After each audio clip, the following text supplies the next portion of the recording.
Mesdames et messieurs, bonjour, bienvenue à vous en cette matinée du 16 mai. Nous sommes en direct de Canal Algérie à travers votre émission Bonjour d'Algérie. Alors le 16 mai, vous le savez, aujourd'hui, c'est proclamé Journée internationale du vivre ensemble et du vivre en paix. Alors vivre en paix, vivant heureux. Voilà, alors pour le programme aujourd'hui, vous le savez, demain, Inch'Allah, nous allons recevoir un invité très très cher à toute la communauté musulmane, à savoir le mois de Ramadan. Et le mois de Ramadan, donc c'est vrai que ça a son côté plutôt spirituel et ça a son côté son partage, mais ça a aussi son côté qui touche un petit peu les gens qui sont un petit peu malades, qui sont touchés par certaines pathologies et plusieurs questions se posent. Donc si on doit jeûner, on ne doit pas jeûner, particulièrement pour par exemple les diabétiques. Et pour cela, nous recevons tout à l'heure un médecin qui va nous éclairer sur le jeûne, si on doit donc jeûner, si on ne doit pas jeûner. Donc on ne doit pas jeûner, mais si on doit jeûner, donc le docteur va nous éclairer sur toute l'hygiène de vie et tous les bons conseils qu'on doit recevoir pour ce mois-ci. Également, vous le savez, en ce moment, le Palais de la Culture est en train d'abriter une exposition sous le thème de la route de la soie et du savoir, et ce sera donc du 15 mai au 30 juin. Nous reviendrons sur cette exposition. Toujours dans le domaine de l'art, vous le savez, en ce moment, le monde du théâtre et le monde du cinéma est en deuil, puisque nous avons perdu, il y a 2 jours de cela, une grande dame donc, du théâtre, une grande dame de cinéma. Il s'agit de Sonia. Nous reviendrons sur son parcours et un hommage lui sera rendu à travers notre émission de ce matin. Aussi, donc toujours par rapport au mois de Ramadan, nous recevrons un représentant du ministère de la Culture, donc qui va nous parler du programme qui sera concocté, le programme qui vous sera proposé pour ces soirées ramadanesques. Aussi, vous le savez, notre collègue Samia Bouarour vient de décrocher le premier prix des ERNM. On la recevra tout à l'heure. On reverra le reportage pour lequel elle a été primée. Elle sera accompagnée du directeur des relations extérieures de la télévision algérienne qui va donc nous parler de toutes ces conditions de ce concours. Mais avant cela, donc place à la météo et nouvelles du ciel avec Mina Abed tout de suite.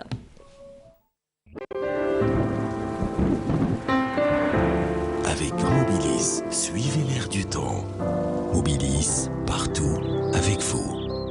Bonjour Mina. Bonjour. Il faut dire que nous sommes gâtés ces jours-ci avec le soleil. Pour le moment, ça va. Ça fait du bien, ça fait plaisir. Il fait pas trop chaud. Alors si vous dites pour le moment, ça veut dire qu'on doit s'attendre à un changement? Non. Non, d'accord. Pas pour le moment. D'accord, on est tellement bien gâtés en ce moment. On est bien. Il fait bon, pas très chaud, pas très froid. Exactement. Tout juste ce qu'il faut. Enfin, un temps vraiment printanier. Voilà. On sent le printemps. Exactement en ce ce qu'il faut. Voilà, mais sinon un peu plus de détails peut-être? Oui. Allez-y. Merci beaucoup, mesdames, mesdemoiselles, messieurs. Bonjour et très bon réveil. Effectivement, aujourd'hui, le ciel restera dégagé à voilé sur le centre, l'est du pays. On aura de belles éclaircies sur les régions de l'ouest avec quelques passages nuageux avec quelques pluies éparses sur les régions intérieures. Et les orages sur la partie sud, le ciel restera passagèrement nuageux avec quelques orages, notamment du côté du sud-ouest, la Saoura, le Nord Sahara. On notera un petit peu de pluie sur les oasis. Les températures de cet après-midi seront très agréables avec sur la moitié nord 24 degrés à Alger, 25 degrés à Tizi Ouzou, 21 à Annaba, 24 à Guelma, 19 ce sera la minimale.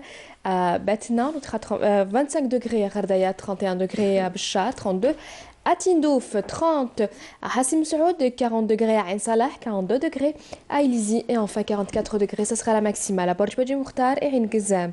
On passe tout de suite à l'Europe. Pour aujourd'hui, on notera un ciel voilé. À Paris, Marseille, dégagé à Madrid, Lisbonne, Bucarest, plutôt couvert. À Budapest, avec des averses. À Prague, Bordeaux ou encore Berne et Berlin. Côté Mercure, on notera 15 degrés à Londres, 14 à Dublin, 22 degrés à Paris, 15 à Berne, 19 à Berlin. Ainsi qu'à Prague, 23 degrés à Varsovie, 20 degrés à Budapest, 22 à Bucarest et enfin 28 degrés à Athènes. Place tout de suite à l'éphéméride et puis pour plus d'informations, le site de Météo Algérie reste à votre entière disposition, les www.meteo.dz. Très bonne matinée et à tout à l'heure midi.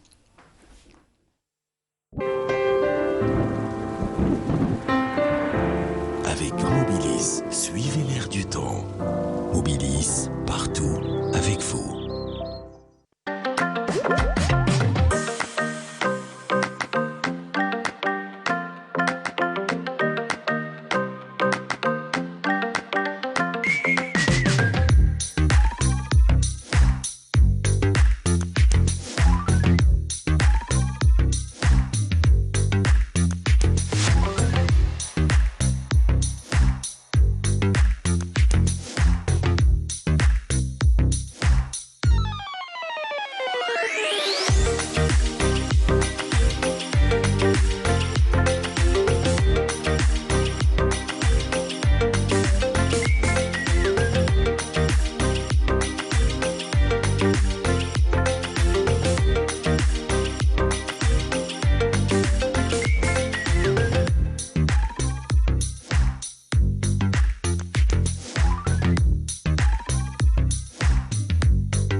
voilà donc en cette matinée aussi une profonde pensée à tous nos frères palestiniens, tous nos frères syriens qui vivent en ce moment les affres de la guerre.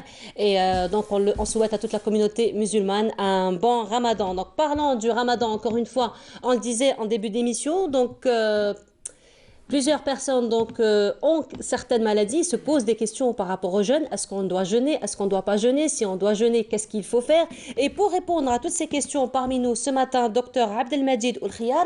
Bonjour à vous, bienvenue à vous. Bonjour. Alors docteur, vous êtes spécialiste en médecine interne et j'imagine qu'en ce moment vous recevez beaucoup de visites, Absolument. particulièrement fait, pour oui. avoir des conseils et des éclairages surtout sur le jeûne. Alors aujourd'hui, on va parler des diabétiques. Alors, première question qui revient tout le temps, le diabétique, est-ce qu'il doit jeûner ou pas? Très bien. On va parler en général. Chacun d'entre nous sait que le jeûne, que ce soit pendant le ramadan ou autre, est bénéfique pour la santé. À condition de prendre certaines précautions, c'est-à-dire avoir des repas équilibrés, bien s'hydrater et dormir suffisamment, surtout pendant le ramadan. Maintenant, pour les malades atteints de maladies chroniques, surtout le diabète parce qu'il a une relation très forte avec l'alimentation, chaque malade est un cas. Chaque malade est un cas, chaque situation est un cas. Et le plus apte à juger si un malade qu'il soit diabétique ou porteur d'une autre maladie chronique, le plus apte à juger s'il peut jeûner sans risque ou pas, c'est son médecin traitant. Donc en fin de compte, c'est selon les cas, chacun son cas, les cas ne se ressemblent pas. Absolument, les cas ne se ressemblent pas. On juge, on évalue au cas par cas. Donc pour cela, il faut anticiper, c'est-à-dire que le malade doit questionner son médecin traitant sur est-ce qu'il peut jeûner, et s'il peut jeûner, quelles sont les modalités à prendre en ce qui concerne les médicaments, l'alimentation, le mode alimentaire, etc. Donc, il doit poser cette question avant le ramadan, ou quelques jours, quelques semaines, ça dépend. Et c'est au médecin traitant de juger. Donc, comment il peut juger? Il peut juger en faisant, avant le ramadan, en faisant une consultation, en demandant des examens, en demandant un bilan, etc., pour évaluer avec précision la situation et donner son feu vert à son malade. Maintenant, les maladies chroniques sont différentes. Il y a plusieurs maladies chroniques et les cas, donc, comme je le disais, sont différents. Il y a le diabète en premier, c'est parce qu'il a un rapport très important avec l'alimentation. Il y a l'hypertension, les maladies cardiovasculaires, les maladies neurologiques, il ne faut pas les oublier, les épilepsies par exemple, etc. Alors justement, nous rencontrons beaucoup ce genre de complications, particulièrement avec les personnes âgées qui ne veulent pas ne pas jeûner parce qu'ils ont ce rapport très étroit avec le jeûne, très étroit avec la religion. Et quand on leur dit il faut pas jeûner, même si leur médecin leur interdit de jeûner, ils jeûnent quand même. Donc quels sont les risques en fait compte si le malade jeûne quand même et pourtant son médecin lui interdit? Il y a une étude qui a été effectuée dans ce sens qui confirme cela, que le médecin a interdit à son malade de jeûner et pourtant il jeûne. Maintenant, il y a des risques très très importants. Je vous le dis parce que je suis en train de penser à ma grand-mère, qui tout le monde, en fait, tous ses médecins lui interdisent de jeûner, mais elle jeûne quand même. Surtout pour les personnes âgées. C'est difficile de leur dire de ne pas jeûner à un certain âge, alors que pendant toute leur vie, pratiquement, elles ont jeûné. Mais quand même, il y a des risques. Surtout, on parle de personnes âgées, il y a des risques très très importants. Le premier risque, quand on voit en général pour toutes les maladies chroniques, c'est le risque de déshydratation. Le risque de déshydratation, il peut conduire à des complications graves, surtout pour les personnes âgées, surtout en cas de diabète aussi. En cas de diabète, par exemple, le diabétique peut faire une hyperglycémie associée à une déshydratation qui peut conduire, là peut-être que je vais faire un petit peu peur à certains. C'est un peu l'objectif en fait, c'est vraiment de sensibiliser par rapport au danger. Donc déshydratation plus hyperglycémie chez le diabétique peut conduire carrément à faire un AVC, un accident vasculaire cérébral. Pourquoi? Parce qu'en cas de déshydratation associée à une hyperglycémie, il y a une hypercoagulation sanguine. Donc, formation de caillots sanguins. Ces caillots sanguins peuvent se former au niveau des artères cérébrales et provoquer un AVC, comme ils peuvent se former au niveau des artères coronaires, les artères du cœur, et provoquer un infarctus du myocarde, etc. Donc, il y a plusieurs complications à craindre. Pour le diabétique aussi, il faut craindre l'hypoglycémie pendant la journée. L'hypoglycémie qui peut tout aussi être de conséquences très très graves. Elle peut même conduire à la mort dans certains cas si elle n'est pas traitée en urgence. L'hypoglycémie pendant la journée, elle peut aussi être un danger pour les autres.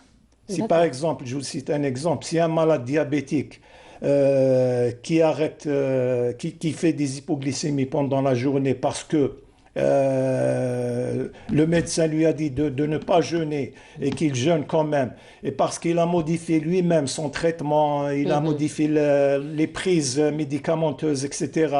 Il ne respecte pas le régime, etc. S'il fait une hypoglycémie pendant la journée et qu'il est au volant, il peut mettre sa vie en danger, il peut mettre la vie des autres en danger. On a eu un exemple récemment, même si ce n'était pas Ramadan, l'accident qu'il y a eu dans la wilaya de Blida, où un malade a eu un malaise au volant, il a fait un accident, il a blessé des gens. Oui, alors, mais sinon, pour ceux, par exemple, ceux qui sont malades et le médecin donc les autorise à jeûner, est-ce qu'il y a une hygiène de vie particulière?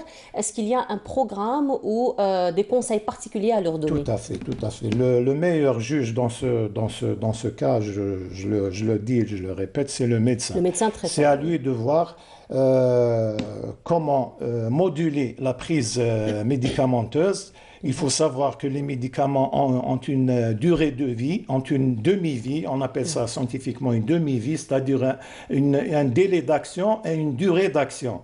Donc les prises médicamenteuses, si elles sont nombreuses, c'est au médecin de gérer ça, c'est pas au malade. Donc premièrement, le médecin doit moduler le traitement de son patient. Il doit donner des conseils en ce qui concerne l'alimentation. Le malade doit prendre des repas équilibrés. Il doit, s'il est diabétique par exemple, il doit absolument prendre le repas du suhour. D'accord. Et retarder le repas du suhour le plus possible. Pour que pendant la journée, il la passe normalement. Même si les journées sont longues, parce que là, on va avoir quand même des journées assez longues. Même si les journées sont longues. Mais il y a des cas où le jeûne est pratiquement interdit. Hein. Oui, il faut le savoir. Hein. Par exemple, pour le diabétique, si c'est un diabétique qui doit prendre de l'insuline pour son diabète, c'est-à-dire c'est le diabétique, ce qu'on appelle le diabétique de type 1 ou insulinodépendant.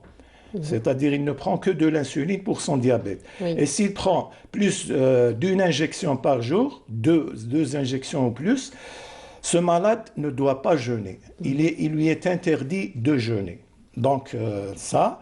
Deuxièmement, si son diabète, si c'est un diabétique, quel qu'il soit, diabète de type 1 ou de type 2, c'est-à-dire insulinodépendant ou non insulinodépendant, c'est-à-dire celui qui se traite par des comprimés, si son diabète est déséquilibré, il ne doit pas jeûner. Qu'est-ce que vous appelez un diabète déséquilibré? Un diabète déséquilibré, c'est-à-dire un diabète où la glycémie n'est pas normale pendant longtemps. Hein, ce n'est pas une journée ou 2 journées, etc. Elle n'est pas normale pendant longtemps. C'est un malade qui fait soit des hypoglycémies fréquentes et répétées, soit des hyperglycémies. Des hypoglycémies, il faut savoir que c'est une glycémie au-dessous de 0,70 grammes par litre. Et des hyperglycémies, c'est à partir de 3 grammes par litre. Dans ces cas, le malade ne doit pas jeûner. Il y a aussi, par exemple, une femme enceinte et en même temps diabétique. Elle ne peut pas jeûner. Il y a les diabétiques qui font des infections sévères, concomitamment au diabète. Ils ne doivent pas jeûner parce que l'infection déséquilibre le diabète. D'accord. Il y a aussi les diabétiques avec des complications graves. Cardiovasculaires, insuffisance rénale par exemple, insuffisance cardiaque, etc. Ceux-là ne doivent pas jeûner. Voilà en général les cas de diabétiques qui ne doivent pas jeûner. Maintenant, les diabétiques qui peuvent jeûner, ce sont les diabétiques qui sont en général les diabétiques de type 2, qui sont sous comprimés uniquement. Ou bien les diabétiques de type 2 et qui sont sous une seule injection d'insuline. Là, pour ces diabétiques, ils peuvent jeûner à condition d'avoir un mode de vie sain, à condition de prendre des repas équilibrés. Quand je dis équilibrés, c'est-à-dire éviter absolument ou bien supprimer carrément les boissons sucrées. Donc les limonades, les jus, etc., c'est à supprimer carrément. Par contre, il faut boire en abondance. Des boissons non sucrées, de l'eau, du thé sans sucre, etc. Peut-être des jus pressés à la maison, même pas? Pourquoi pas des jus pressés à la maison sans sucre ajouté. Sans sucre ajouté, oui. Il faut avoir aussi, il faut éviter les mets, les repas gras. Alors les repas gras, c'est vrai que c'est très connu pendant le mois de Ramadan, ce sont toujours des plats très copieux. Voilà, tout à fait, les bourraks, etc. Voilà. Et j'en passe. Donc ça, c'est à éviter, le repas gras, parce que les repas gras favorisent l'hyperglycémie aussi. Il faut manger normalement, il faut manger 2 repas, donc au maghreb et au suhour. Au suhour, il faut privilégier les repas avec des glucides à assimilation lente. C'est-à-dire les céréales, le riz par exemple, des glucides qui peuvent par exemple qui peuvent épargner une hypoglycémie pendant la journée. Il faut boire, et j'insiste là-dessus, il faut boire. Il faut boire abondamment. 1,5 litre jusqu'à 2 litres par jour, par nuit. Voilà, ce sera voilà. Entre le ftour et le suhour. Voilà, entre le ftour et le suhour, il faut boire beaucoup. Donc, dans ces cas-là, on peut jeûner. Et un point important, il faut avoir une durée de sommeil suffisante. C'est très, très, très important. Mais c'est un peu compliqué, particulièrement les journées sont longues, donc on les mange journées pratiquement sont longues, 8 heures. effectivement. La rupture du jeûne, c'est pratiquement 8 heures. Après, suhour, c'est pratiquement 4 heures du matin. Voilà, donc, comment ça la fait personne des périodes de jeûne à peu près de 16 heures, ou de 15 heures, 16 heures. Mais sinon, comment on peut réguler le sommeil dans des conditions pareilles? On peut réguler, il faut dormir normalement, il faut dormir comme d'habitude. Il faut avoir sa période de sommeil suffisante. Chacun a sa période de sommeil que l'organisme exige. Hein, on peut dormir, on peut avoir besoin de 6 heures comme de 8 heures de sommeil. Hein, mais il faut dormir suffisamment. Donc ne pas veiller trop tard. Hein, et même la journée, il ne faut pas se réveiller trop tard aussi. Voilà, exactement. Alors, les siestes sont privilégiées, là? Les siestes aussi sont conseillées? Pour ceux qui ont le privilège d'avoir des périodes comme ça où ils peuvent faire des siestes, c'est très bon pour la santé. Hein. Oui, c'est vrai que ça équilibre, ça équilibre. Voilà, aussi, ça repose aussi. Voilà, ça repose. Mais, mais le sommeil de la nuit, en général, il est irremplaçable. Effectivement. Donc, c'est un peu les conseils que vous donnez à tous ceux qui ont d'autres maladies? Même pour les autres maladies, c'est la même chose à peu près. Les conseils pour les autres, il y a des malades qui sont sous plusieurs médicaments aussi. Oui. Hein.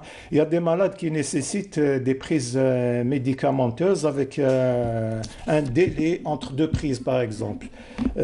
Donc, il faut respecter ça aussi. Hein.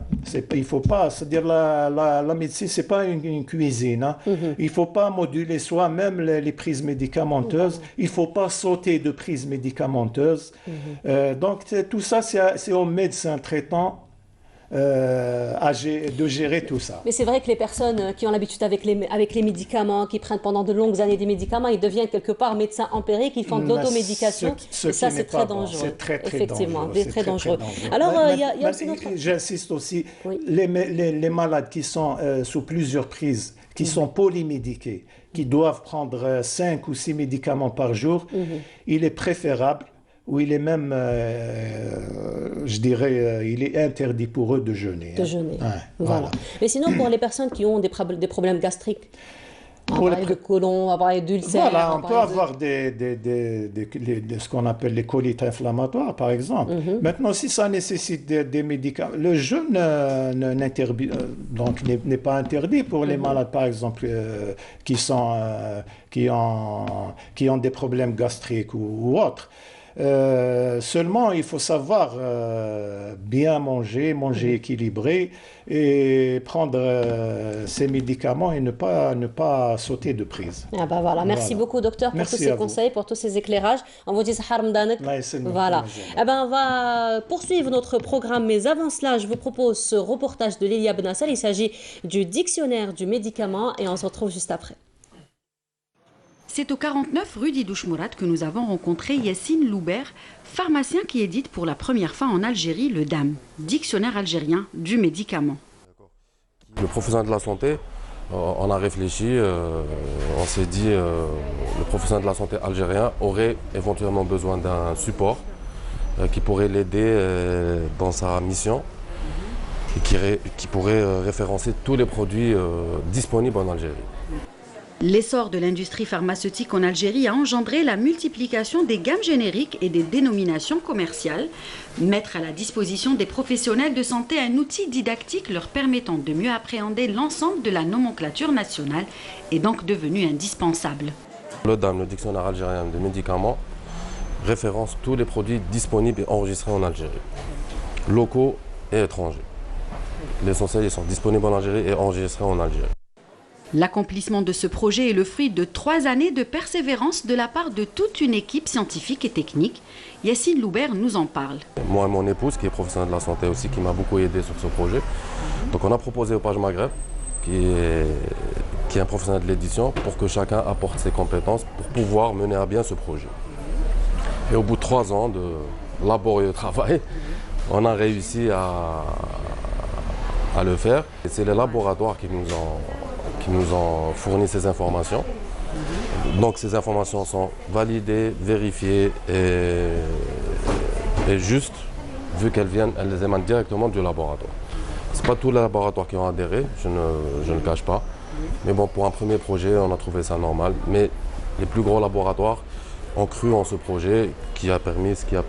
On a eu aussi le soutien de quelques institutions, notamment le Conseil de l'ordre des pharmaciens, l'Union nationale des opérateurs en pharmacie, donc l'UNOP, et le laboratoire national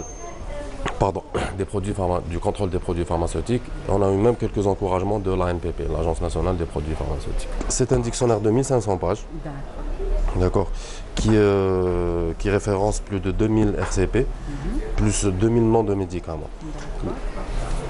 Les RCP, c'est les labos qui nous ont communiqué.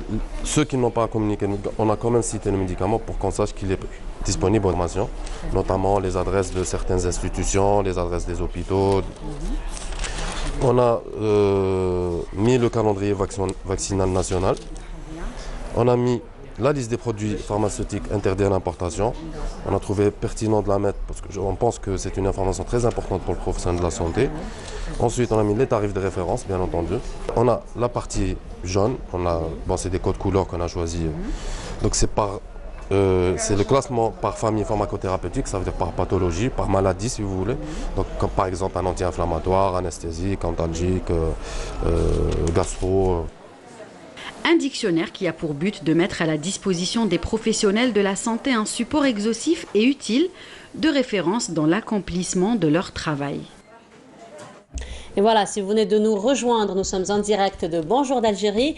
Comme je le disais en début d'émission, le monde du théâtre et le monde du cinéma sont en deuil en ce moment après la disparition d'une grande dame de théâtre et une grande dame du cinéma. Il s'agissait bien de Sonia. Et aujourd'hui, donc, nous avons choisi de lui rendre hommage à travers l'une des personnes qui l'a beaucoup côtoyée, qui a beaucoup travaillé avec elle. Il s'agit de M. Noual Brahim. Bonjour à vous. Bonjour. Alors vous êtes professeur de théâtre. Oui. Et vous avez connu la regrettée de très très près. De très près, je ne sais pas, mais je l'ai connue comme beaucoup de gens qui ont aimé Sonia, qui ont aimé les personnages de Sonia, qui ont aimé le théâtre à travers Sonia, qui étaient peut-être des fans au début et qui sont devenus des amis de Sonia. Oui. C'est ça, peut-être la vie de Sonia, c'est le théâtre. La vie de Sonia, c'est ses fans, ses amis, tout ce public. Et aussi... Sonia, c'est pas que la comédienne, ce qui est important, c'est l'humain, c'est la femme, la présence d'une femme énergique, discrète, cultivée d'une grande culture. Je peux vous surprendre en vous disant qu'elle lisait chaque jour. Donc, et ça, c'était important pour elle. Quand elle parlait de son métier, elle parlait avec passion. D'une passion. Bien sûr, de l'usure de l'espace scénique, du travail acharné.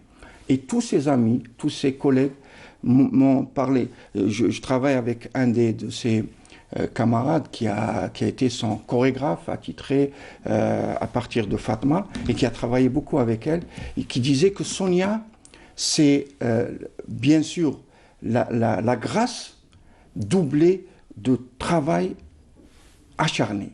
Et ça, je crois que c'est un exemple pour tous les comédiens, que ce soit de sa génération ou alors de la génération qui est venue après elle. Et elle a travaillé avec beaucoup de grandes figures marquantes du théâtre algérien, que ce soit féminin ou masculin, mais au masculin, elle avait quand même donné la parole, la réplique, pardon, à Ben Ghattaf, à Medjoubi. Elle a travaillé sous les recommandations ou les approches esthétiques de Ziani Cherif Ayed. Quand on voit, d'ailleurs moi je le fais souvent avec mes étudiants, je leur montre les deux grandes pièces, en tout cas pour moi, Galou l'Arab Galou et Shuhada Yaoudoun Had l'Usboua avec Fatma après. Galou l'Arab Galou, c'est une gouela, une première gouela de l'Algérie indépendante. C'est-à-dire que Ziani a su lui donner cette approche lyrique. D'ailleurs, elle chante merveilleusement bien. Sonia, elle chante, je parle au présent, de toute façon, il vaut mieux parler au présent parce qu'elle est partie de corps, mais son âme est là, ses œuvres sont là. Absolument, son œuvre est là, son œuvre est là, et puis aussi la chaleur qu'elle dégageait, son énergie, son dynamisme, et puis son approche avec les autres. Elle était d'une générosité, il faut voir comment elle parlait avec les comédiens, les comédiennes, avec nos étudiants, parce que j'ai eu la chance et le privilège de la voir comme directrice de l'ISMAS. Donc, tous les étudiants me parlent encore de cette Tata Sonia. Moi, je l'appelais affectueusement Tata parce que je trouvais que je ne pouvais pas l'appeler Madame parce que pour moi, c'était... Vous parliez d'humanisme, donc automatiquement, il y a ce lien affectif qui très vite il se tisse. Et beaucoup de gens avaient ce lien affectif. Elle était pas facile dans l'approche. Elle paraissait discrète, bien sûr, mais elle était d'une grande humanité. Et c'est ça qui a fait d'elle cette Sonia. C'est-à-dire cette étoile, une icône, elle ne disparaît jamais, bien sûr, mais c'est une icône qui a laissé des traces dans l'émotionnel, mais aussi dans la sociabilité même de cet art qui est devenu avec elle d'une tendresse absolue, mais d'une, bien sûr, rigueur teintée de travail acharné. Et c'est ça. De toute façon, c'est très palpable à travers le personnage de Sonia, parce que même si on ne l'a pas côtoyée particulièrement, moi personnellement, je n'ai jamais eu l'occasion de travailler avec elle, mais la voyant seulement dans le jeu, la voyant seulement dans le personnage, on ressent cette femme de fer, on ressent cette femme dégage un charisme, qui dégage une prestance. Elle a construit des personnages qui sont devenus une référence pour les comédiennes et les comédiens. D'ailleurs, souvent, les comédiennes, à travers elle, à travers ses attitudes, à travers ses comportements, ses gestus scéniques, elle donnait des couleurs à ce rythme. La rythmique chez elle, ce n'est pas technique. La rythmique, elle est incarnée parce que justement, elle a su travailler en douceur, mais aussi avec dynamisme et une volonté d'acier. Et cette volonté d'acier, elle le disait souvent, il n'y a pas que, bien sûr, l'art, en quelque sorte, cet art brut, mais il y a aussi le travail, l'exercice, et elle a eu de la chance, dès sa sortie en 1974, d'avoir des camarades aussi solides qu'elle. Jamal Marir, Mustafa Ayad, tous ces Ziani, et toute cette troupe-là était constituée comme une compagnie, comme une âme qui se construit, une âme pour le théâtre algérien. Et elle a laissé des traces parce qu'elle était, bien sûr, talentueuse. Elle avait de la prestance. Quand on entend ces chants Khadija dans Shuhada Yaoudun Had al-Usbou', on a la chair de poule. Li rahma ou li mat. Donc d'ailleurs, je suis en train de déformer peut-être les paroles, mais j'ai encore le rythme. Voilà. Et la même chose quand elle est sur scène dans Fatma, quand elle chante une petite douceur pour dire que si j'aurais une fille, je vais lui donner ceci, cela, comme une histoire d'une proche à nous. Fatma, elle est proche de nous parce que Fatma, c'est aussi l'incarnation de Sonia d'une femme algérienne. Effectivement. Oui. D'une femme algérienne qui lave son linge, mais qui parle de l'Algérie profonde, qui parle de toutes ces situations, qu'elles soient dramatiques, joyeuses, le bonheur se réapproprie la scène à travers ses paroles. Et c'est ça, Sonia, pour nous. Sonia, c'est aussi, je disais tout à l'heure, le karam, l'adjouad, parce que c'est important de parler de sa générosité. Il n'y a pas un comédien qui n'a pas eu son écoute, mais aussi matériellement, elle a aidé beaucoup de jeunes. Qu'il soit à l'ISMAS, ou qu'il soit à Naba quand elle était directrice, ou à Skikda, ou au TNA quand elle venait travailler au TNA, tous ses camarades, toutes les comédiennes et tous les comédiens vous le diront, elle était d'une générosité. Je dirais aussi que par cette générosité, elle nous a légué des livres, c'est sa propre bibliothèque qu'elle a léguée, qu'elle a donnée, pour que les jeunes puissent... Voilà, vous parlez de générosité et de partage. Et justement, notre collègue Amir Nebech a rendu hommage à Sonia à travers ce reportage. Je vous laisse découvrir, on se retrouve juste après. D'accord. Une étoile vient de nous quitter. Sonia, de son vrai nom Sekina Mekiou, la reine des planches de théâtre, est partie très tôt après un courageux combat contre la maladie. Durant son vécu, l'artiste avait gravi les échelons grâce à son talent et son engagement. De comédienne, elle passe à directrice de nombreux théâtres en Algérie. Aux côtés des plus grands noms du théâtre algérien tels que Medjoubi, Alloula ou Bengataf, Sonia fait partie de cette génération courage qui a bravé les menaces, la violence et l'intégrisme pour que l'art et la culture rayonnent en Algérie.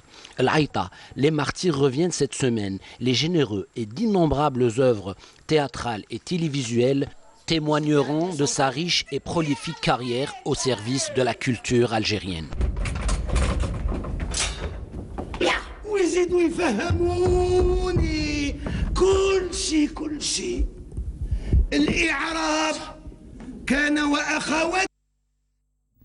Voilà, c'était un bel hommage que Amir Nebech lui a rendu. On l'a vu en compagnie aussi de grands noms du théâtre qui nous ont aussi quittés. Azdin Medjoubi, effectivement. Oui, Mohamed Bengataf aussi. Elle a eu de la chance, Sonia. Elle a eu de la chance depuis les années 70 d'avoir bien sûr travaillé, d'avoir su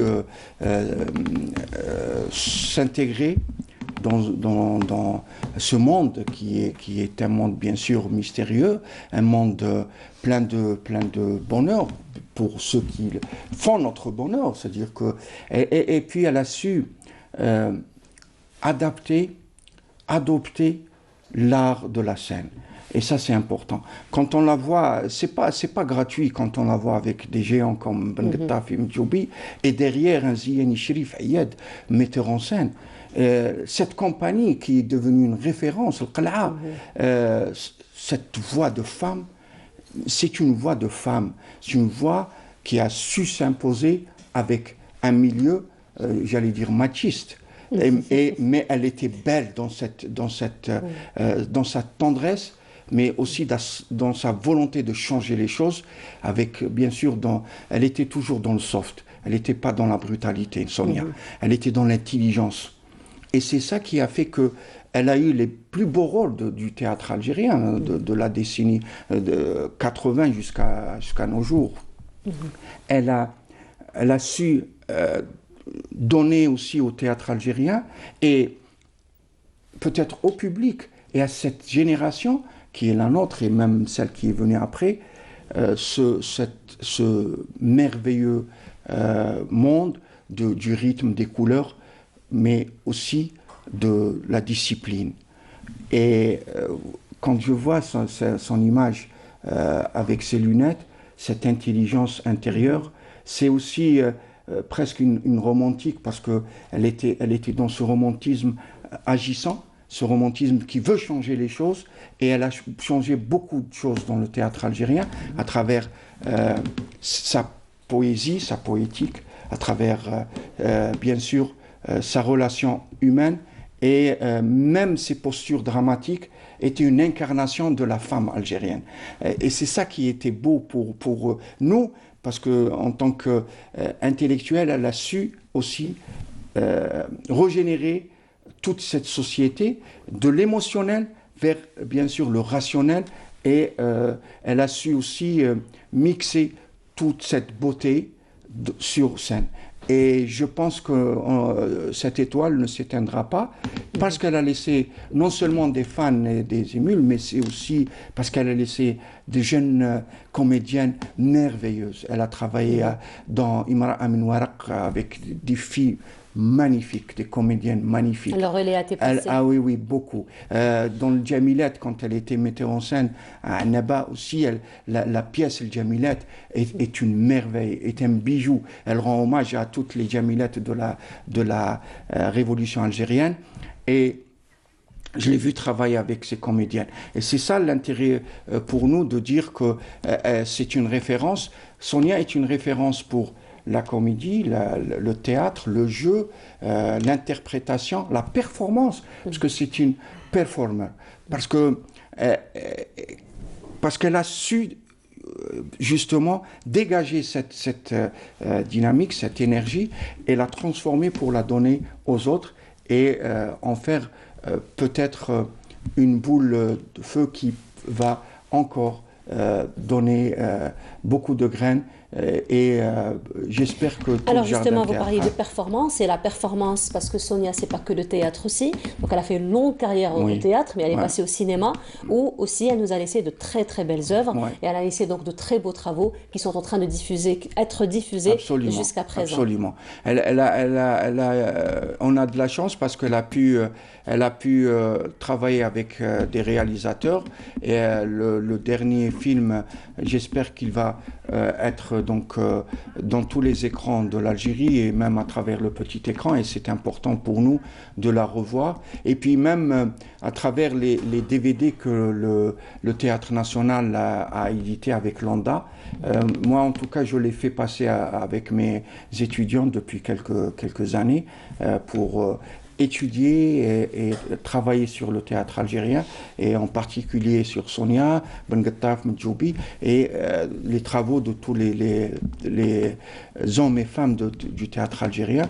Je rends hommage aussi à Ali Hafiad, qui, à travers le documentaire que j'ai vu, c'est ces photos-là qu'il a su magnifier, et elles nous restent donc à travers justement ces photographies, ces images, que tout un chacun saura peut-être bien sûr aimer et investir, comme tous les jeunes comédiens et comédiennes sauront investir dans ce domaine-là, parce que Sonia nous a laissé un héritage riche Et je pense que c'est ça le plus important. Alors justement, en parlant d'héritage, là je vous propose de regarder un extrait de l'une des pièces théâtrales de la regrettée Sonia, donc Yastar Warfa Sitar, et on se retrouve juste après. على بالكم باللي في هذا المشهد راكم ميتين كاع. واك دار لينا نتزوج بملكة. اسمع يا لالا واش ازغدي شويه ها كرهي له هذا الزواج عارضيه كوني كالمعارضه انت لوبوزيسيون فهمتي؟ فهمت دروك نعارضو. كيفاش نعارضو؟ نتزوج بملكة. ايه بو انت متزوج بملكة انت عارف فرفشتني ها؟ اسمع شوف لينا بلا تفرفش الحمال بك. هاو سكت يا لالا وعارضيهن بولا تفرفش. دروك نعارضو بالعقل. أعارضك لأنني المعارضة. هذه كاينه في التاكسي ديالك. على بالي بلي ما كاش بصح هو قال لي انت يا لوبوزيسيون ولا مش عارف. هاد لوبوزيسيون الحاج دوك روايه تاع حاج دخلت فيها البوليتيك. نتزوج بملكه. هيا حبسوا ما فيها لا زواج لا طلاق، فرغوا لنا خشبات المسرح صح. هيا سيدي. هلا واش كاين يا سيدي؟ واش كاين؟ اجتماعنا قادم على بالكم واش ثاني؟ هكا. يا جلالي. كنت بالي هنا صح. Voilà, donc c'était une pièce théâtrale, alors on est revenu loin, hein, là, oui, donc la regrettée, elle était plutôt jeune, donc c'était vers les années 70. Fin 70, c'était Yastar Fasitar, c'est une pièce de Mohamed Ben Ghattaf. Il avait choisi ce thème parce qu'il voulait montrer le théâtre dans le théâtre, comment se mouvait une troupe théâtrale avec toutes ces difficultés. Et elle revenait de Annaba, et comme elle avait déjà travaillé au théâtre de Annaba dans 3 pièces avec Jamal Marir, Jamal Dekar, c'était une pièce aussi de Ben Ghattaf dans les années 70. C'était je me rappelle plus je me rappelle que c'était le truc d'un prince, mais là vous avez vu la prestation d'une jeune fille, elle ressemble beaucoup à sa fille, et c'est ça qui me bouleverse. Samia, à qui je rends hommage pour son courage et pour son accompagnement. Et puis, elle lui a laissé une belle petite fille, et c'est ça qui est important. Elle était heureuse, Sonia, avec sa petite fille qu'il appelait Chat. Et ça, c'est Mamie Chat. Et ça, c'est peut-être Samia va donner encore plus de vitalité, plus de profondeur, et elle va nous accompagner, j'espère. Voilà ce qui est merveilleux chez ces grandes personnes, en fin de compte, c'est que, en fin de compte, ce sont des personnes qui font une très belle carrière, qui nous font rêver pendant de longues années, et quand elles partent, donc non seulement elles nous laissent un héritage, c'est tous ces œuvres qu'elles laissent, mais elles laissent aussi de longues générations, plutôt beaucoup de générations qui vont encore tenir le flambeau et reprendre le flambeau, et donc aller de l'avant pour la promotion du domaine. Dans ce domaine-là, Sonia a su conjuguer le théâtre, la scène et la formation sans pour autant être pédante. Elle était dans la formation, elle aimait conseiller, elle aimait orienter, elle donnait beaucoup de liberté à ses comédiens et ses comédiennes, mais elle était exigeante. Lors de son passage à Écho de Plume, on a eu le privilège de l'écouter à l'établissement agriculture pendant presque une demi-heure. Elle n'a parlé que de formation et des exigences de la formation, en demandant aux jeunes d'être honnêtes avec la scène, C'est profond, ça. C'est profond, bien sûr, et de ne pas se morfondre dans des petites situations faciles, et de ne pas se lamenter, parce qu'elle ne s'est jamais lamentée, elle. Dans les années 70, il fallait être vraiment de fort caractère pour s'imposer. Et c'était pas aussi évident. On croit que dès qu'ils sont sortis avec ses camarades, ils ont eu un théâtre qui les a qui leur a ouvert les portes. Jamais. Sonia a trimé au départ. Elle était avec ses compagnons à Tirksrein pour travailler quelques pièces. alors que les théâtres étaient fermés pour elle. Et donc, c'est ça qui a fait d'elle aussi une battante. Et elle n'a pas cessé de dire aux étudiants à l'ISMAS, mais aussi à tous les jeunes des théâtres régionaux et du théâtre national. Elle a travaillé avec beaucoup de jeunes. Et elle répétait sans cesse, travaillez, prenez de la peine, essayez d'être plus donc profond dans vos recherches et soyez au service du théâtre et non pas l'inverse. Et c'est ça qui a été important pour elle et pour nous aussi. Voilà. Alors, Monsieur Nouel, quoi vous dire? Généralement, quand on est en deuil, on pleure beaucoup. Mais là, vous nous avez fait beaucoup sourire cette matinée. Vous avez tellement bien parlé de Sonia. C'est ce qu'elle aimait. Vous avez tellement mis, en fait, compte toutes ces valeurs qui se dégageaient un petit peu, en fait, compte de son jeu, de ses personnages. Absolument. Et donc, on vous remercie d'avoir été parmi nous ce matin. On vous remercie pour ce grand hommage que vous lui avez rendu à travers tout ce que vous avez dit. Donc, c'est tellement profond, en fait, compte. On ressent un petit peu la profondeur. Et puis, on va dire longue vie au théâtre algérien. Et puis, il faut le dire que Sonia est partie, mais elle a laissé beaucoup d'autres Soniettes, peut-être. Inch'Allah. Pourquoi pas, Inch'Allah, qui vont reprendre le flambeau. Et d'autres comédiennes de cette ampleur, de cette exigence, de cette esthétique et de cette poésie. Ouais. Voilà. Ouais. Merci beaucoup, Monsieur Nouel, d'avoir été parmi nous ce matin. On va profiter de cette occasion donc, pour vous souhaiter un bon ramadan, à vous et à tout le monde théâtral et artistique algérien. Et on va donc... je vous propose donc de regarder ce reportage qui parle en fait compte des préparatifs du mois de Ramadan. C'est au niveau de Ain Salah et c'est Siham Knouch donc qui est parti, qui nous a un petit peu fait la visite de Ain Salah et qui revient avec ses images. On se retrouve juste après.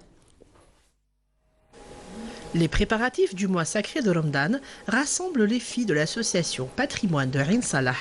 Et c'est dans la cour d'une maison par un après-midi que nous les avons rencontrées. Pour la plupart d'entre nous, la rupture du jeûne se fait généralement par des dattes et du lait. Pour les habitants de Ain Salah, c'est la même chose, à une différence près. Les dattes doivent être sèches, elles sont écrasées, ensuite pilées dans un grand mortier en bois. Cela nous donne sfouf. On appelle ça sfouf. Les dattes doivent être véritablement sèches.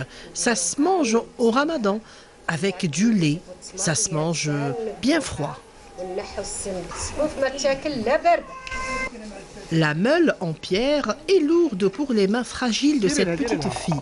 La plus grande lui montre alors comment faire.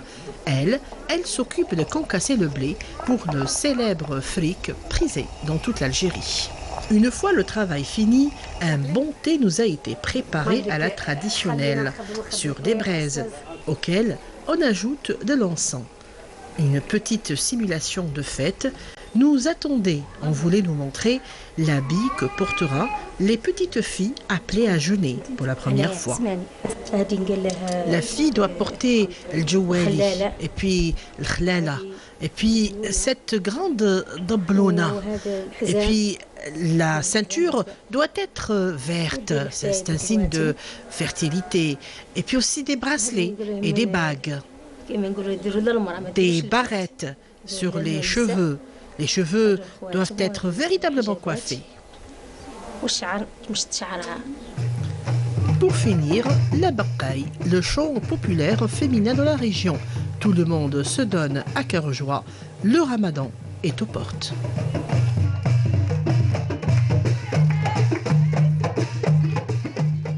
C'était pour ça. Et là, on est à l'antenne, en fait. C'est ça les aléas du direct en fait. Parce que là en fait voilà, je vous explique chers téléspectateurs que là on se retrouve en fait en famille et on se laisse aller, n'est-ce pas? Alors, pour ceux qui viennent de nous rejoindre, bonjour à vous. Alors, je vous le disais en début d'émission, notre collègue Samia Bouarour donc, a décroché le premier prix de l'ERNM et donc elle est là parmi nous ce matin pour en parler. Samia, bonjour. Bonjour Nour, ça va? Bonjour à tous les téléspectateurs qui nous regardent. Ça fait longtemps qu'on ne s'est pas retrouvés sur un plateau de télé. Tout à fait. Ça fait quoi, 2-3 ans? C'est un plaisir. Oui, 3 ans. 3 ans, c'était lors de Paroles de Femmes. Paroles de Femmes, Voilà. c'était une Je vais très me belle permettre de te aventure. tutoyer, en fait, pour Oui, si on est est à amis, l'antenne. Nour. Voilà, de longue date en plus. Oui, Alors, tout tu à n'es fait. pas seule, donc nous recevons ce matin aussi Monsieur Hakim Amara, bonjour. Bonjour. Alors, vous êtes directeur des relations extérieures de la télévision algérienne. Voilà, alors avant de passer à toi, donc Samia, et de parler de ton reportage, ERNM, donc Échange Régional News Méditerranéen, de quoi s'agit-il exactement? Bonjour et merci de m'avoir invité et félicitations à notre collègue Samia pour cet exploit. Merci Donc beaucoup. l'échange ERNM, c'est l'échange régional News Méditerranéen. Donc j'explique à nos téléspectateurs, c'est un échange, c'est un concours qui se fait entre les membres, les télévisions membres de la rive nord et sud méditerranéenne, de télévision bien sûr. Et donc pour cette année, le thème qui a été choisi, c'est le thème de les success stories, c'est-à-dire les women success stories, c'est-à-dire que c'est les histoires de réussite de femmes. De femmes, voilà. Et donc, on a dû concourir avec plusieurs sujets, notamment celui de Samia, en compagnie de plusieurs télévisions de la rive nord et de la rive sud Méditerranée, telles que l'Espagne, l'Italie, la Croatie, la Tunisie, la France, la Jordanie, ainsi de suite. Et pour cette année, la lauréate est notre amie Samia Bouarour qui a brillamment arraché ce titre et ce prix, et d'autant plus qu'il a été décerné par un jury indépendant de l'UR. L'UR, c'est l'Union Européenne de Radio-Télévision. Voilà, on voit un peu le diplôme. L'ASBU, c'est l'Arab State Broadcasting Union, c'est l'Union de Radio-Télévision arabe. Et la COPEAM, c'est la conférence permanente de l'audiovisuel méditerranéen. Donc tout ça a fait que le sujet de la télévision algérienne, de Canal Algérie plus précisément, a arraché la première place parmi les 6 pays que je viens de citer. Alors il faut dire, M. Amara, que nous, les gens de Canal Algérie, on n'a pas du tout été surpris par cette distinction, parce que Samia, on la connaît, on connaît un petit peu son travail et son acharnement, mais en fait, compte, ce genre de distinction... Ni moi d'ailleurs. Ben voilà, en fait, compte, on se connaît. C'est ce que je disais, nous sommes en famille, on se connaît. Oui. Donc, mais en fait, compte, ce genre de distinction, ce genre de prix... Quels sont un petit peu leurs impacts et leurs effets sur la télévision algérienne? Eh bien, effectivement, c'est une plus-value pour la télévision algérienne et aussi pour la journaliste, parce que c'est un travail, c'est une distinction qui consacre tout un travail de fond, un travail artistique, un travail de recherche. Et ce qui est aussi difficile, c'est que la journaliste devait se coller à une thématique bien précise. Et des normes aussi à respecter, donc par rapport... excusez-moi Hakim, par rapport à la conception donc, du sujet qu'on avait envoyé, par rapport à la durée, voilà. Donc, elle a bien appris sa leçon. Donc il y avait des standards, c'est des critères bien définis par les membres du jury, par les différentes associations que je viens de citer, et donc elle devait se caler directement sur ces exigences, parce que c'est pas un sujet news comme on a l'habitude de le faire. C'est un sujet qui devait traiter un sujet bien précis, la thématique devait être bien étudiée, et donc les images et l'histoire devaient coller à cette thématique. Et c'était ça le défi. Nous allons voir dans un petit moment quelques images lorsque vous étiez sur place et vous avez donc récupéré le trophée. Donc voilà. Donc ça, ce sont des images, ça s'est passé... Ça, c'était à Palma de Mallorca, lors de l'Assemblée Générale de la COPEAM, la Conférence Permanente Euro-Méditerranéenne Audiovisuelle, il y a quelques jours de cela.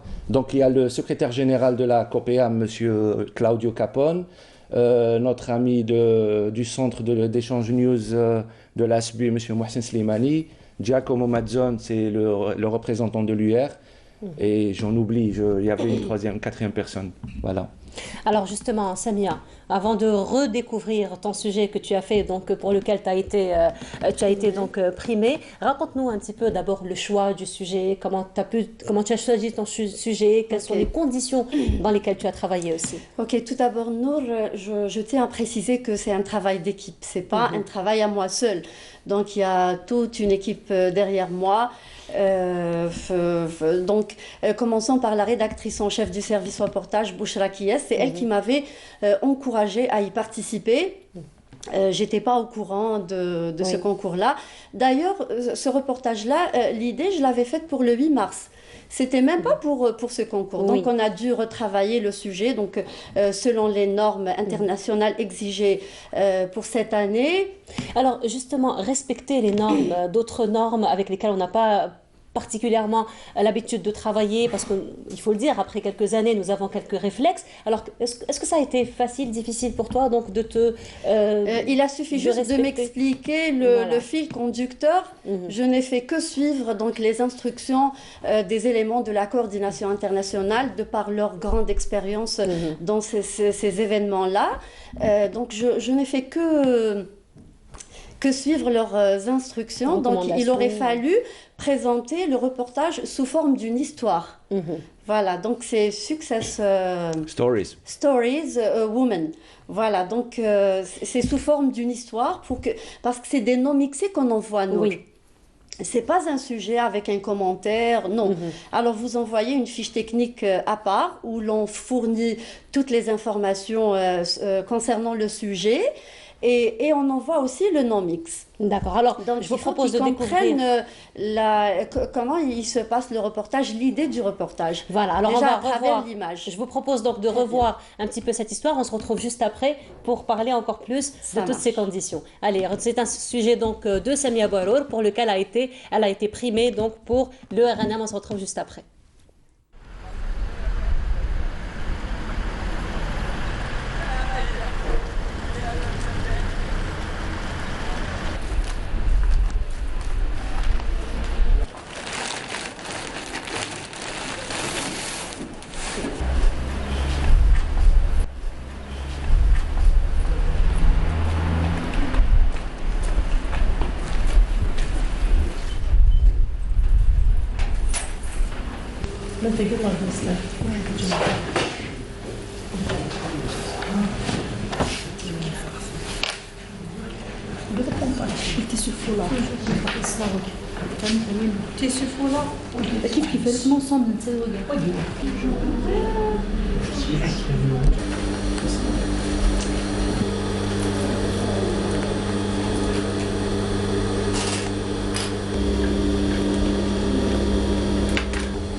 On emmène des vêtements, des vieux vêtements.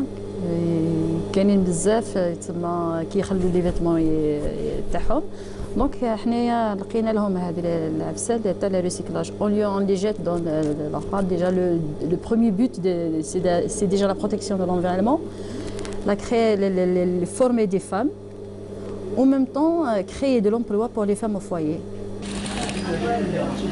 الجرون بوت لازم حنا نعرفوا قيمه الخدمه تاعنا، ماشي الناس اخرين يعرفوا قيمتها خير منا. هذا هو البروبليم.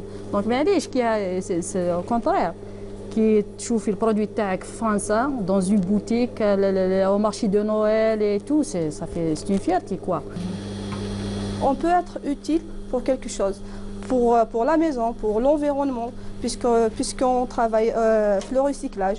Au lieu de jeter des vêtements un peu partout, l'environnement et tout, on ramasse les vêtements, on les recycle, on produit un produit, genre un truc genre neuf ou quelque chose.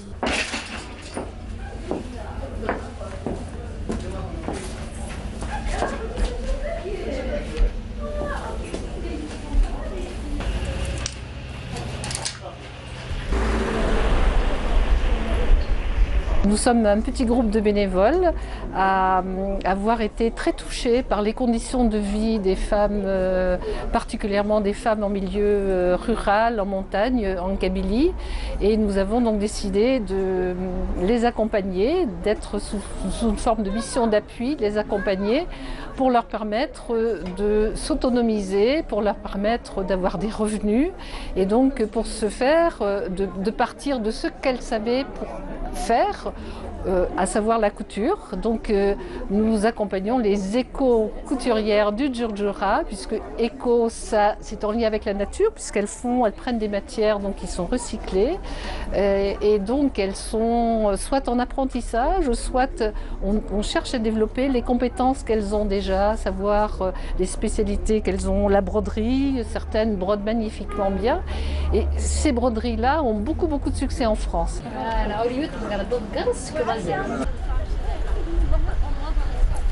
Sur le sujet, sont en relation avec une association à Strasbourg.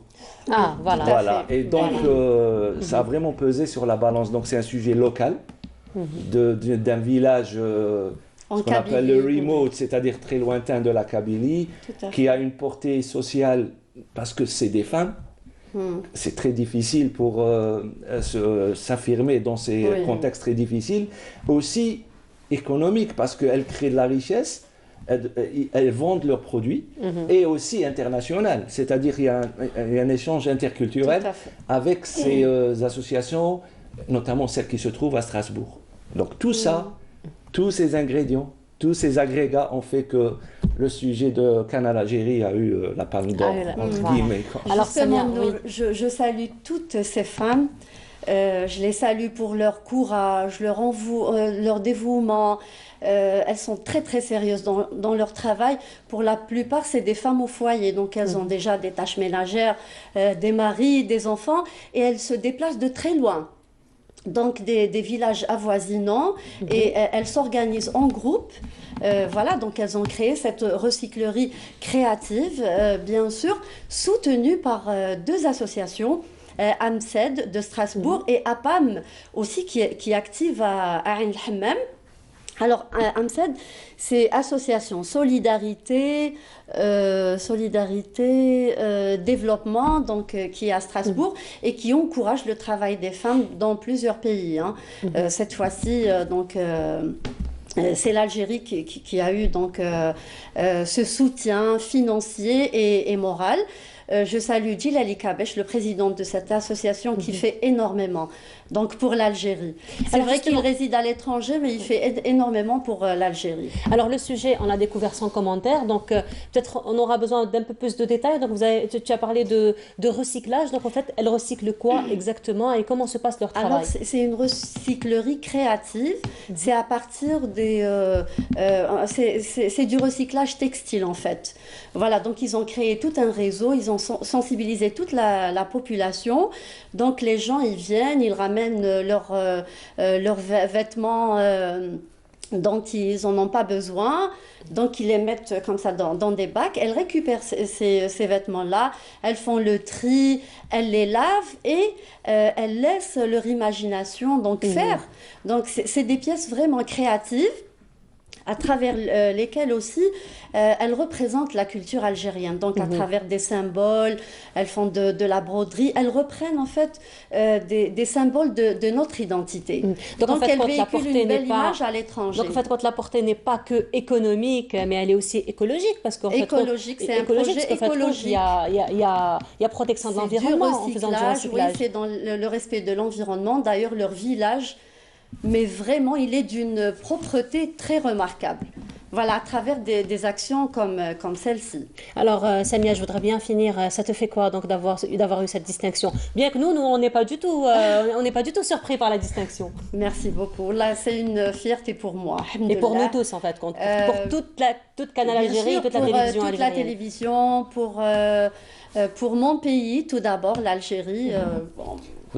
Faudrait, excusez-moi de vous interrompre, il faudrait préciser que ce prix a été doté d'un montant de 1 000 €. 1 000 €, voilà. Qui est un montant de... Enfin, à vrai dire, on a essayé d'institutionnaliser ce concours et encourager aussi les journalistes, les créateurs, parce que c'est eux les héros de ces histoires. Et donc, ce concours, ce prix a été décerné par des institutions internationales, de renommée internationale, professionnelles de l'audiovisuel, et doté d'un prix symbolique de 1 000 €, qui est un prix S-qualité, c'est-à-dire c'est la journaliste qui prendra ce prix. Alors qu'avant, c'était décerné pour les institutions, pour les télévisions. Mais nous, on a insisté à ce que ce prix aille à la journaliste et à celle qui a fait le travail. Et j'espère que ça va ouvrir des portes et encourager nos amis de la télévision algérienne, nos journalistes, à encore créer, travailler encore plus pour avoir d'autres distinctions, chose que je ne doute pas qu'on aura d'autres distinctions dans le futur prochain. Oui, je tiens tout d'abord donc à remercier ma rédactrice en chef, Bouchra, Jawida Boumral, qui m'a mis en contact avec l'association AMSED et toute l'équipe qui m'avait accompagné ce jour-là. Boualem Bouafia, chef caméraman, Fares Mishnaq. Je vous ai dit que c'était un travail d'équipe. Nadir Mahdid aussi pour le son avec Fares Mishnaq. Le chauffeur aussi, Ahmed Idil, parce que c'était très loin, qui est encore le montage aussi. Donc le reportage qui est passé le 8 mars, c'est Rania Ouridjel que je remercie. Et pour le montage qu'on avait envoyé, pour le non mixé, c'est Fatah Ben Yacoub. Je leur dis tous merci beaucoup. Et bravo à tous aussi. Et les gens de la coordination internationale, l'Arbi Migali, Zakaria, Monsieur Jama Hakim, et bien sûr tous ceux qui ont contribué qui adore faire des bien pressions. sûr à cette réussite. Bien sûr, je le remercie aussi parce que c'est lui qui chapeaute toute la coordination. Donc, merci à vous tous. Voilà, félicitations encore une fois, Samia. Inch'Allah, encore beaucoup plus de succès à l'avenir. Monsieur Amara, merci beaucoup. Plus de succès aussi à la télévision, pourquoi pas à l'avenir. C'est moi qui vous remercie. Merci. Je profiterai donc de cette occasion pour vous souhaiter encore une fois à vous deux, Sahar Mdankoum. Et puis à d'autres distinctions, Inch'Allah. Voilà. Merci. Alors, je vous laisse découvrir ces images et on se retrouve juste après pour la poursuite de nos programmes. À tout de suite. Voilà, nous sommes toujours en direct de Bonjour d'Algérie et maintenant donc place à l'art et ce en compagnie de la Fondation Zafira Yassef et qui est représentée donc aujourd'hui par Zafira Yassef. Bonjour. Bonjour. Alors, vous êtes artiste peintre? Oui. Voilà. Entre autres. Oui. Voilà. Et avec nous aussi Madame Dalila Djatou. Bonjour. Bonjour. Vous êtes membre de l'association. Effectivement. Alors aujourd'hui, nous allons parler de cette exposition qui se tient en ce moment au Palais de la Culture. Alors c'est la route de la soie et du savoir. Elle a commencé hier et elle va se poursuivre donc jusqu'au 30. Parlez-nous un petit peu de cette exposition. Dans quel cadre cette exposition a été organisée? Effectivement, la Fondation Zafira Yassef a organisé cette, on va pas dire une exposition, mais c'est beaucoup plus une manifestation culturelle qui s'intitule Route de la soie et du savoir, qui est composée de différentes activités et qui se déroulent sur 2 sites. Est-ce qu'il se déroule sur deux sites. 2 sites, d'accord. Alors, le gros de l'activité est basé au niveau du Bastion 23, parce que c'est une ancienne cité antique qui a beaucoup de symbolique dans le cadre de la route de la soie, et le Palais de la Culture, où hier, avec Monsieur le ministre et son Excellence l'ambassadeur de Chine, ses représentants, ont inauguré la nouvelle route de la soie, dans le cadre du Vivre Ensemble. Voilà. Et donc, pour revenir un peu à la thématique de la route de la soie, cette thématique nous est venue, concorde essentiellement avec nos principes, les principes qui font fonctionner un peu la Fondation Zafira Yassef, et qui étaient de souligner le partage du savoir, le partage d'un vivre ensemble, le partage, mais aussi de s'inscrire dans une voie du bien-être social. Donc voilà, c'est les 2 points qu'on voulait souligner, sur lesquels qui ont orienté notre choix vers la route de la soie, bien sûr, et avec le vernissage un peu moins d'une 40aine de toiles de Zafira Yassef, qui était de rematérialiser ça à travers des toiles qui étaient faites essentiellement d'épices, qui nous faisait un peu voyager à travers les parfums des épices, les couleurs arc-en-ciel et les couleurs foncées de la terre, mais aussi les dessins qui représentent un peu les toiles qui sont exposées au niveau du Bastion 23 de Zafira Yassef. Alors justement, on va parler de cette exposition, donc vous avez vous-même exposé. Oui, alors bon, donc je pense que Dalila a bien expliqué, donc ça se passe au Palais de la Culture et au Bastion 23. En parlant de votre exposition, donc vous avez vous-même exposé vos toiles lors de cette manifestation. Oui. Alors parlez-nous de cette exposition. Alors cette exposition vient du cœur, vient des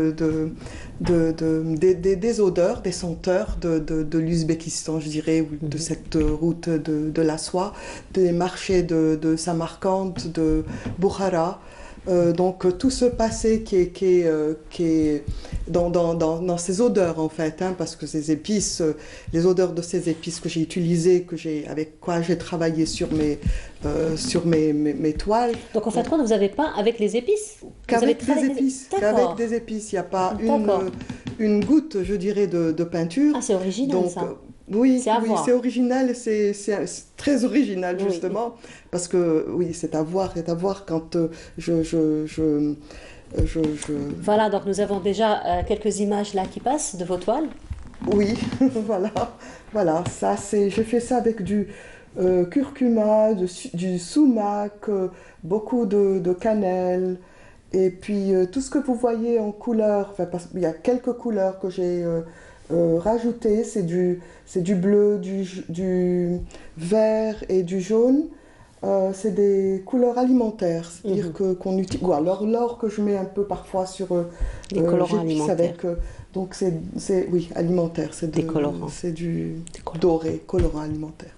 Voilà, donc vraiment vous avez travaillé rien qu'avec ces épices.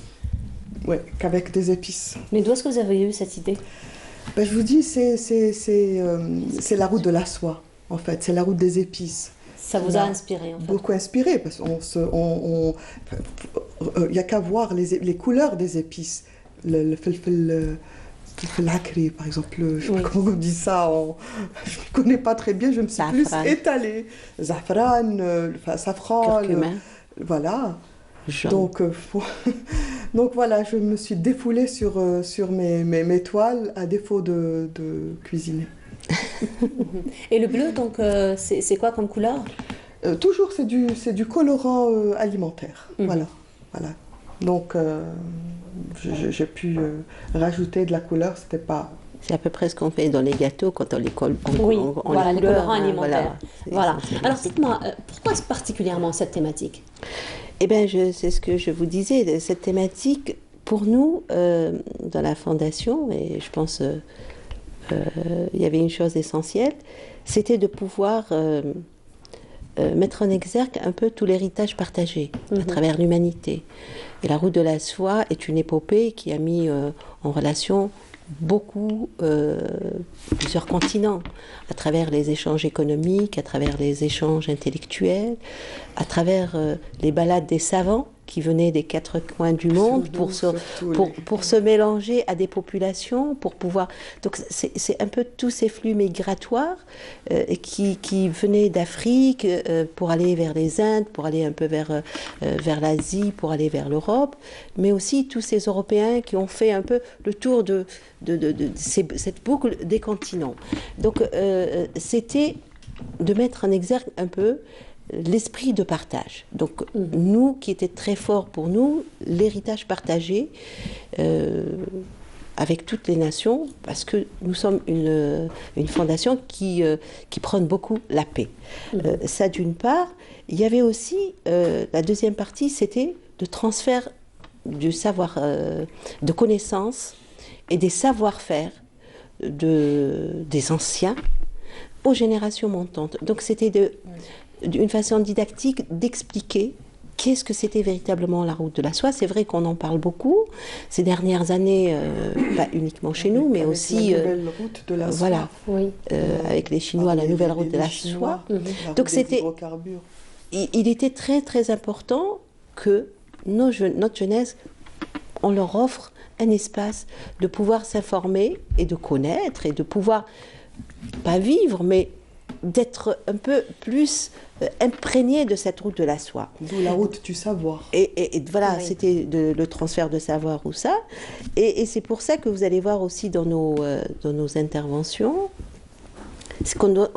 on donnait aussi la parole à tous les historiens algériens.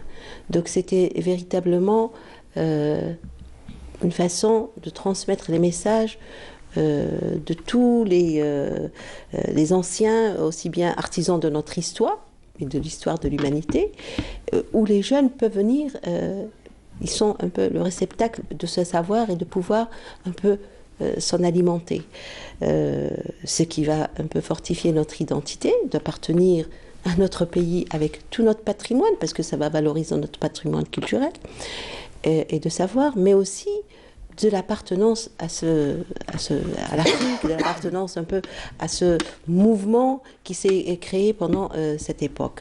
Ce qui va nous permettre de contribuer un peu à la fortification de l'identité nationale. Et c'est pour ça que vous allez voir, là je pense qu'elle va donner un peu les éléments du programme. De ces éléments du programme, vous allez voir la diversité un peu des horizons.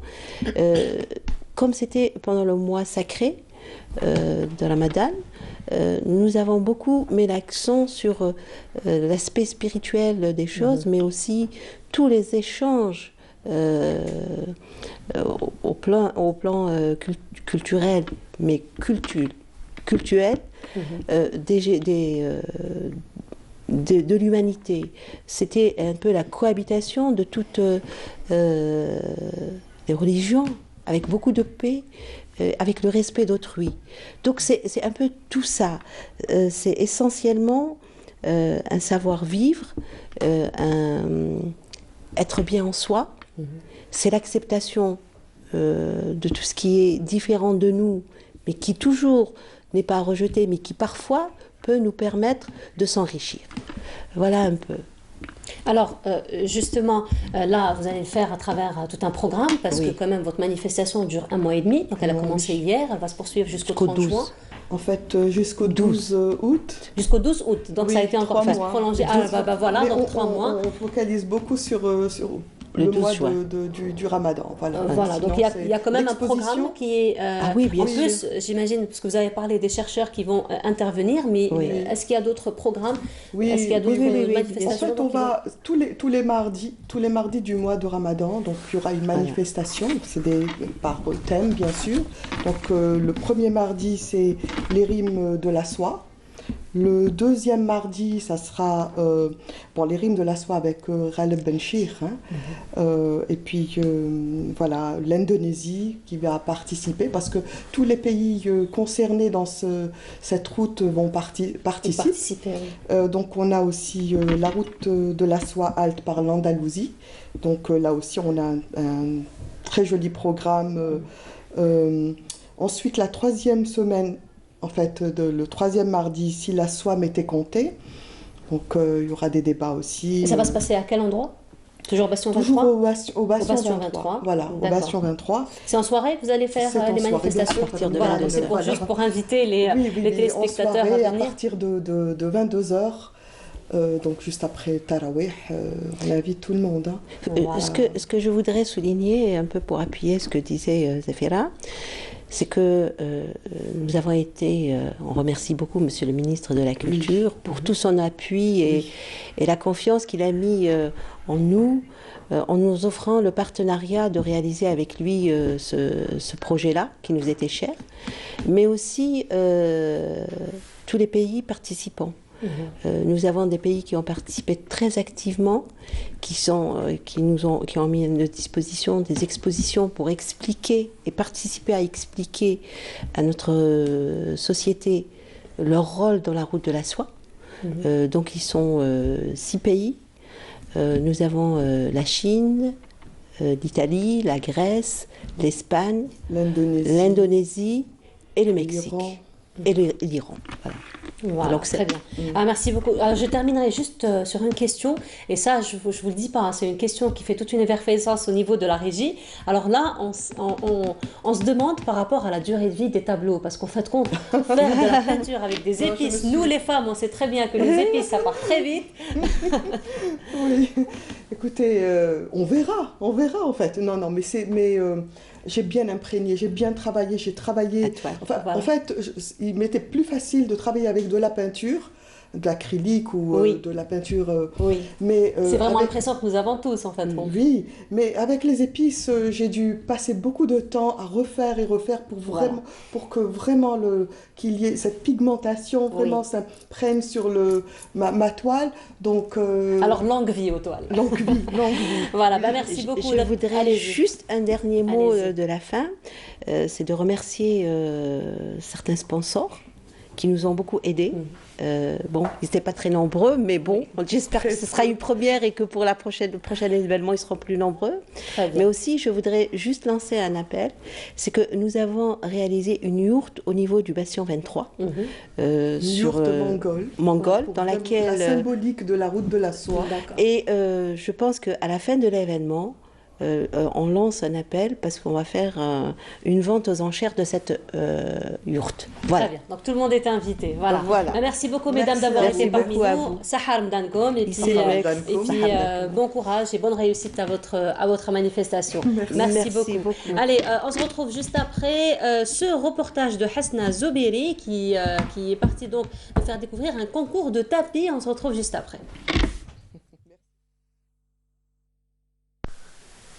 Tlemcen abrite le concours national de la créativité en tapisserie et le tissage traditionnel. Plus de 20 artisans et stagiaires mettront en exergue leur talent dans le cadre du mois du patrimoine. Nous avons tenu à participer à ce concours pour mettre en avant le tapis de la ville de Gherdaya qui ne ressemble à aucun autre tapis. Chaque région a ses caractéristiques. C'est un métier qui nous a été transmis par nos ancêtres. Aujourd'hui, nous exposons la blousa de Tlemcen dédiée aux mariés.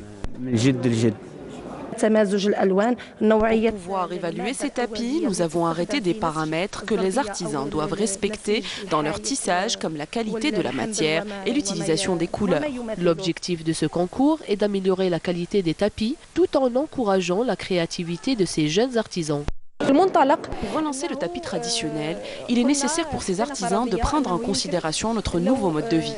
Les tapis doivent être plus modernes et plus petits, étant donné que les chambres d'aujourd'hui sont moins grandes qu'il y a quelques années. À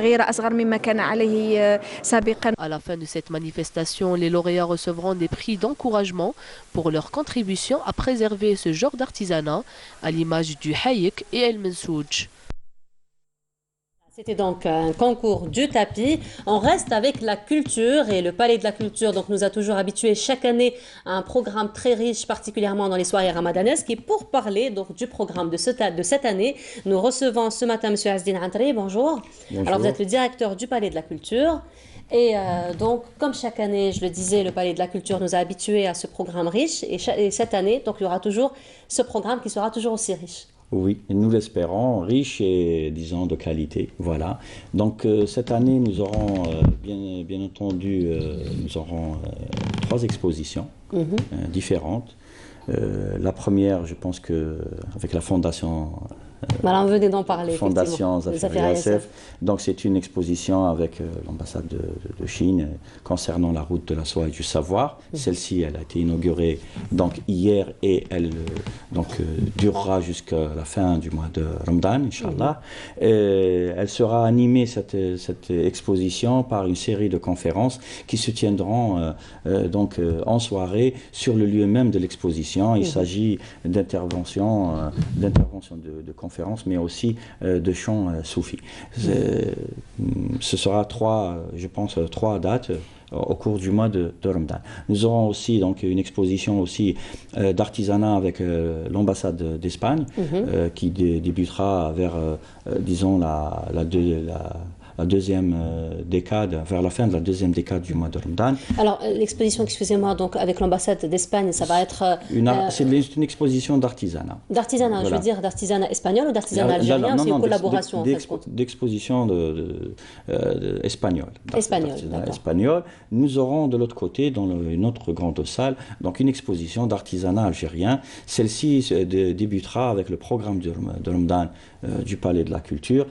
à partir du deuxième week-end de Ramadan. Le premier week-end, comme vous le savez, ce sera, Inch'Allah, dans les jours qui viennent.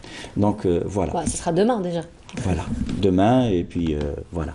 Donc nous avons donc, par rapport à l'année passée, nous avons fait une synthèse de notre programme de l'année passée. Et nous avons donc fait une étude concernant l'affluence et les dates et les horaires qui sied mieux au public. Et donc nous avons reconcentré notre programme cette année, le programme de soirée musicale, sur les week-ends. Donc les jeudis, vendredis et samedis. Et parce que tout d'abord le mois de Ramadan, il s'est décalé, il progresse vers les mois actifs, entre guillemets. Cette année, il coïncidera aussi avec les examens des trois cycles. Et donc nous avons donc ciblé le public pour pouvoir, les jours de semaine, les gens travaillent, etc. La soirée de Ramadan est très courte puisque le Fajr, la prière du Fajr est courte, c'est-à-dire la nuit est courte, voilà, si on veut.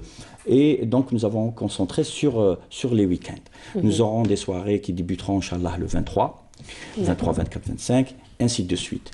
Donc ce sera sur chaque week-end. Sur chaque week-end, voilà. Nous avons donc concocté un programme qui touchera 17 artistes lyriques et des troupes aussi. Donc nous aurons, entre autres, nous aurons par exemple dans l'andalou, dans le bédoui, dans les chants rituels, que ce soit le gnawi, que ce soit le soufi, etc. Nous aurons par exemple le groupe Ferda, nous aurons dans le légendaire en fait. Oui, exactement. Donc nous aurons aussi des Bliayachi, nous aurons pour le Chabi Kamal Aziz et d'autres. Abbasserie de Constantine, voilà, donc des soirées des quatre coins du pays, en fait, bien sûr. Le Palais de la Culture a un rayonnement national, donc il était nécessaire donc d'ouvrir le programme à notre grand pays, qui est riche à la fois de son patrimoine, qu'il soit matériel ou immatériel, donc il fallait donc ouvrir ce programme et l'inscrire dans cette diversité. Voilà. D'accord. Alors donc ça va se faire sur chaque week-end, donc ça va être des chants, des expositions. Est-ce qu'il y aurait par exemple des conférences qui vont se faire? Oui, tout à fait. Comme je l'ai dit, il y aura des conférences, il y aura un ensemble, je pense, de 4 conférences qui auront lieu aussi. Nous en avons 3 avec la Fondation Zafir SF et une aussi avec le Haut Conseil de la langue arabe.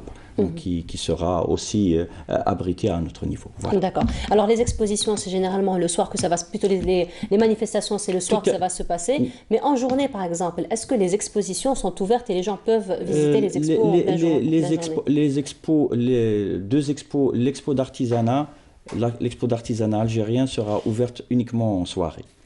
Parce qu'il y a de la vente et donc les artistes et les artisans doivent être présents pour pouvoir suivre donc leur stand et les ventes.